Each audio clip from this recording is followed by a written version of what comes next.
There's a narration that 3 different people came to an Imam Hassan al-Basri rahimahullah, and all 3 of them had different complaints. One of them said, "Oh Imam, we're suffering from poverty." The other one said, "Oh Imam, we're suffering from drought." The other one said, "Oh Imam, we're trying to have children." And to all 3 of those people, and Imam Hassan al-Basri rahimahullah said, "Say astaghfirullah, say astaghfirullah, say astaghfirullah. Say I seek forgiveness from Allah subhanahu wa ta'ala." And when his students asked him, "Why is it that you said to all 3 people, say astaghfirullah?"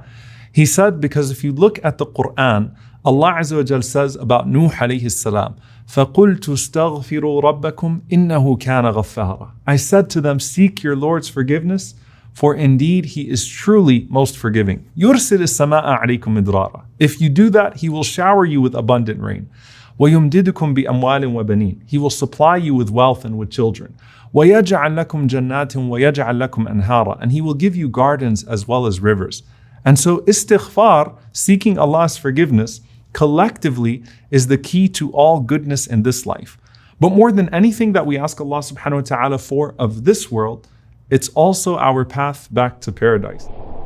Astaghfirullah. When Adam alayhi salam, our father, and Hawa, Eve, left paradise, they turned back to Allah subhanahu wa ta'ala in repentance. And Allah Azza wa Jal inspired them with the words, رَبَّنَا ظَلَمْنَا أَنفُسَنَا وَإِن لَمْ تَغْفِرْ لَنَا وَتَرْحَمْنَا لَنَكُونَنَّ مِنَ الْخَاسِرِينَ. O our Lord, we have wronged ourselves. If you don't forgive us and have mercy upon us, then we will certainly be amongst the losers. Now here's the thing, Allah gave them the words of forgiveness. And here Allah subhanahu wa ta'ala gave us the best way to seek forgiveness. And that in and of itself is a sign that Allah wants to forgive you. And I want you to think about the most forgiving person you have ever known in your life. And think about how quickly they forgive you the moment that you apologize. How quickly they relinquish a grudge, even if they had one, as soon as you say, "I'm sorry." And those people are nothing compared to Al-Ghafur, the oft-forgiving.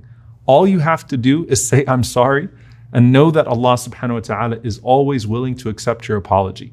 Now, istighfar, seeking forgiveness, is just one part of our wholesome package of turning back to Allah subhanahu wa ta'ala.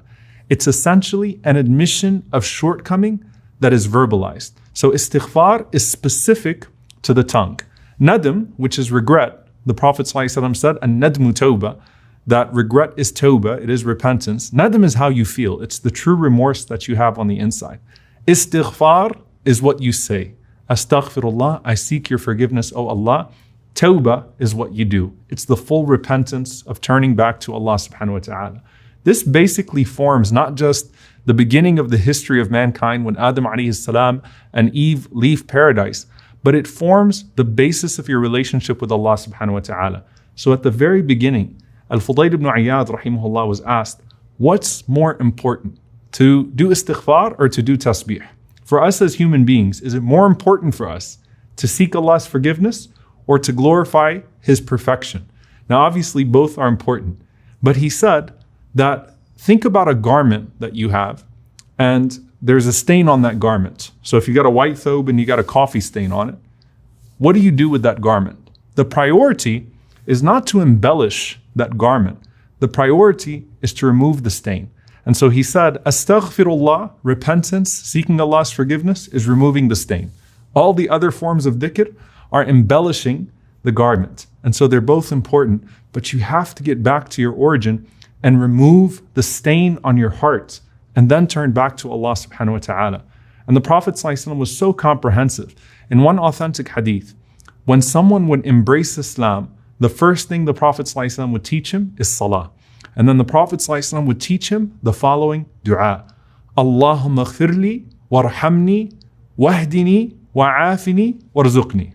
So it's such a comprehensive dua. It's a simple sentence. Oh Allah, forgive me and have mercy on me and guide me and give me good health and provide for me. So the Prophet ﷺ said, this is a dua that you should say to keep yourself busy with in the very beginning of your Islam with Allah subhanahu wa ta'ala. But you never get past seeking Allah's forgiveness. There's always going to be a reason for seeking Allah's forgiveness. And that's not just because you are going to keep sinning. It's because you're never going to do good enough to meet what Allah subhanahu wa ta'ala has done for you. And that's the istighfar of the Prophet sallallahu alaihi wasallam himself. The istighfar of feeling naqs, of feeling deficiency. Now think about it in the capacity of everything that we've spoken about. You know how perfect Allah is. You've praised Allah for all of His blessings upon you, and you know that no matter what you do in return, you're never going to do quite enough. And so you always feel a sense of regret. And that's why when you finish salah, you didn't do anything wrong. You did the best thing you could possibly be doing when you prayed. But you say, astaghfirullah, astaghfirullah, astaghfirullah, right away. Why? Because perhaps some of my salah was lost. Maybe I was distracted. And even if I wasn't distracted, then surely I have not repaid Allah subhanahu wa ta'ala for His favors upon me. And so everyone is in a state of istighfar. Some are seeking forgiveness for the deficiency in their good. Some are seeking forgiveness for their sins. And Imam Sufyan al-Thawri rahimahullah, he said, that's why when Allah subhanahu wa ta'ala praises al-mustaghfirina bil-ashar, those who are seeking Allah's forgiveness in the last part of the night, that He's speaking to two different categories of people who are both making istighfar.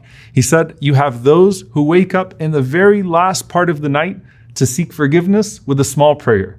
And then you have the friends of Allah subhanahu wa ta'ala who have already prayed a portion of the night and they're seeking forgiveness at the end of their worship. They're both praiseworthy, but he says their istighfar is not the same. You have the istighfar of the lovers and you have the istighfar of the sinners. And the Prophet sallallahu alaihi wasallam, of course, is the most beloved to Allah subhanahu wa ta'ala.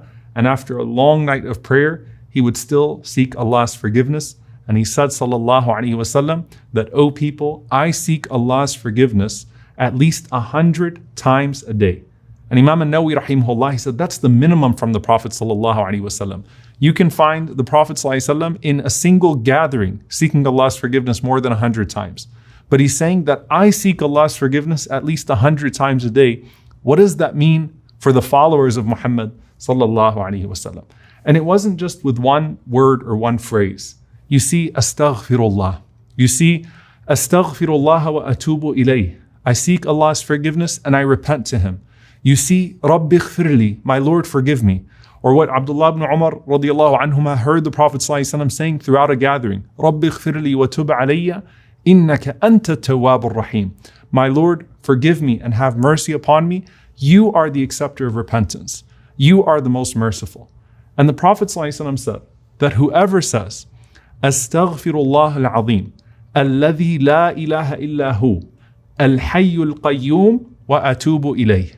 I seek the forgiveness of Allah, the Most Mighty, whom there is none worthy of worship except Him, the ever-living, the ever-eternal, and I repent to Him. The Prophet ﷺ said, whoever says this form of istighfar, Allah will forgive him even if he had deserted the ranks of the Muslims' army. And that is, of course, one of the most severe sins, to flee the battlefield. And the Prophet ﷺ is saying that to repent to Allah wholesomely in this way forgives you even for that. He said, sallallahu alaihi wasallam, even when you sit together, he said when people sit and they speak in a gathering, and they end that gathering by saying, Subhanakallahumma wa bihamdik, ashhadu an la ilaha illa ant, astaghfiruka wa atubu ilayk. Glory is to you, O Allah, and all praise is to you. We bear witness that there is no God worthy of worship but you, and we seek your forgiveness and we repent to you. The Prophet ﷺ said, غُفِرَ لَهُ مَا كَانَ فِي مَجْلِسِهِ ذَاك, that anything that was said in that gathering will be forgiven bi'idhnillahi ta'ala. And he said the best form of istighfar, the best form of seeking forgiveness, it's called Sayyidul Istighfar, the master of seeking forgiveness. If you say it in the evening and you die, or you say it in the morning and you die, the Prophet ﷺ said, you are certainly from the people of Jannah. Allahumma anta rabbi, la ilaha illa ant, khalaqtani wa ana abduk, wa ana ala ahdika wa wa'dika mastata'tu, a'udhu bika min sharri ma sana'tu, abu'u laka bi ni'matika alayya, wa abu'u laka bi dhanbi, faghfir li, fa innahu la yaghfiru dhunuba illa ant. O Allah, you are my Lord. There is no God but you. You created me and I am your slave. And I am abiding by your promise and your covenant to the greatest extent possible. I admit to you your blessings upon me, and I admit to you my shortcomings, so forgive me, because no one forgives sins except for you. So you have an admission of all the good that Allah has given to you, and an admission of the times that you've fallen short in your response. And the Prophet ﷺ said, if you say that and you die, you will be from the people of Jannah. May Allah subhanahu wa ta'ala make us amongst them. Allahumma ameen. So again, when it comes to istighfar, do it after you commit a sin. Do it even when you think about something that's sinful. Do it after you do a good deed out of feeling a sense of deficiency.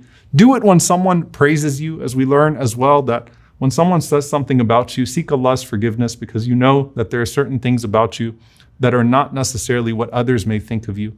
And when you feel stress, Prophet ﷺ is narrated to have said, "Man lazima al-istighfar, ja'ala Allahu lahu min kulli dhiqin makhraja, wa min kulli hammin faraja, wa razaqahu min haythu la yahtasib."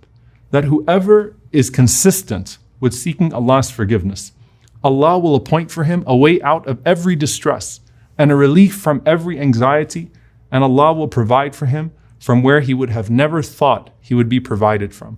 And you find from the Prophet ﷺ something so beautiful. He says, "Innahu la yughanu ala qalbi." So, sometimes my heart feels foggy. I feel like there's a fog over my heart. And so I seek Allah's forgiveness in a day 100 times. Istighfar is what removes the fog. It's what provides clarity. It's what removes all of the stress and the anxiety. And it's what connects us to the most perfect, even when we know how imperfect we are. اللهم اغفر لي وارحمني واهدني وعافني وارزقني. أستغفر الله العظيم الذي لا إله إلا هو الحي القيوم وأتوب إليه. رب اغفر لي، رب اغفر لي. اللهم إني ظلمت نفسي ظلما كثيرا ولا يغفر الذنوب إلا أنت، فاغفر لي مغفرة من عندك وارحمني إنك أنت الغفور الرحيم. أستغفر الله وأتوب إليه. اللهم اغفر لي ذنبي ووسع لي في داري وبارك لي فيما رزقتني. رب اغفر لي وتب علي إنك أنت التواب الغفور. اللهم اغفر لنا وارحمنا وآتنا في الدنيا حسنة وفي الآخرة حسنة وقنا عذاب النار. اللهم اغفر لي خطيئتي وجهلي وإسرافي في أمري وما أنت أعلم به مني. اللهم اغفر لي جدي وهزلي وخطئي وعمدي وكل ذلك عندي. اللهم اغفر لي ما قدمت وما أخرت وما أسررت وما أعلنت وما أنت أعلم به مني. أنت المقدم والمؤخر وأنت على كل شيء قدير.